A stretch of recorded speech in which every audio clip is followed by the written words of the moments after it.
Aujourd'hui, l'Église catholique fête Saint François de Sales. François naquit en 1567 au château de Sales, près de Torrance en Savoie. Spécialement doué pour les études, il va poursuivre sa formation à Paris puis à Padoue en Italie, étudiant le droit et la théologie. À 15 ans, il est déjà promu avocat au Sénat de la Savoie.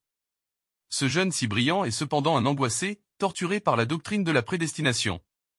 Il ne s'en sort, dans sa foi, que par un vœu héroïque d'amour et de confiance en Dieu, quoi qu'il advienne.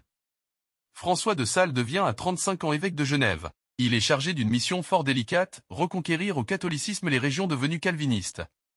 C'est alors que pour mieux atteindre tous ceux qui étaient rebelles à ses prédications, l'évêque fait imprimer une multitude de feuilles volantes qui plus tard formeront le livre des controverses. Pour affermir les nouveaux convertis du Chablais, il publie à Lyon en 1600 la défense de l'étendard de la Sainte Croix.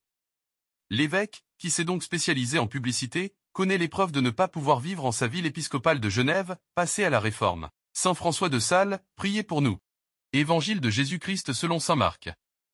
En ce temps-là, Jésus se mit de nouveau à enseigner au bord de la mer de Galilée. Une foule très nombreuse se rassembla auprès de lui, si bien qu'il monta dans une barque où il s'assit. Il était sur la mer, et toute la foule était près de la mer, sur le rivage. Il leur enseignait beaucoup de choses en paraboles, et dans son enseignement il leur disait : Écoutez. Voici que le semeur sortit pour semer. Comme il semait, du grain est tombé au bord du chemin, les oiseaux sont venus et ils ont tout mangé. Du grain est tombé aussi sur du sol pierreux, où il n'avait pas beaucoup de terre, il a levé aussitôt, parce que la terre était peu profonde, et lorsque le soleil s'est levé, ce grain a brûlé. Et, faute de racines, il a séché. Du grain est tombé aussi dans les ronces ont poussé, l'ont étouffé, et il n'a pas donné de fruits. Mais d'autres grains sont tombés dans la bonne terre, ils ont donné du fruit. En poussant et en se développant, et ils ont produit 30, 60, 100, pour un.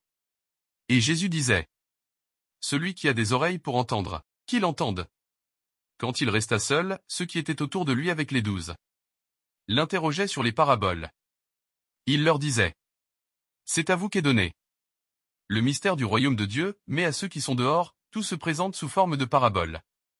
Et ainsi, comme dit le prophète : Ils auront beau regarder de tous leurs yeux, ils ne verront pas, ils auront beau écouter de toutes leurs oreilles, ils ne comprendront pas, sinon ils se convertiraient. Et recevraient le pardon.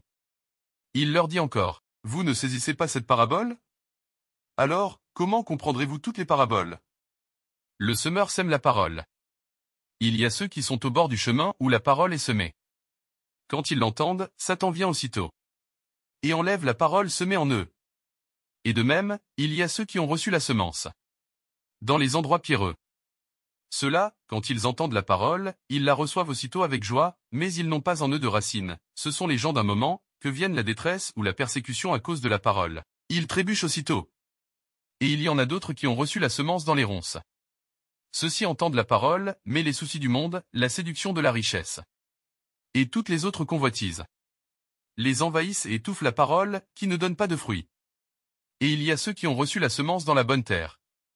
Ceux-là entendent la parole, ils l'accueillent, et ils portent du fruit. 30, 60, 100, pour un. Acclamons la parole de Dieu. Louange à toi Seigneur Jésus.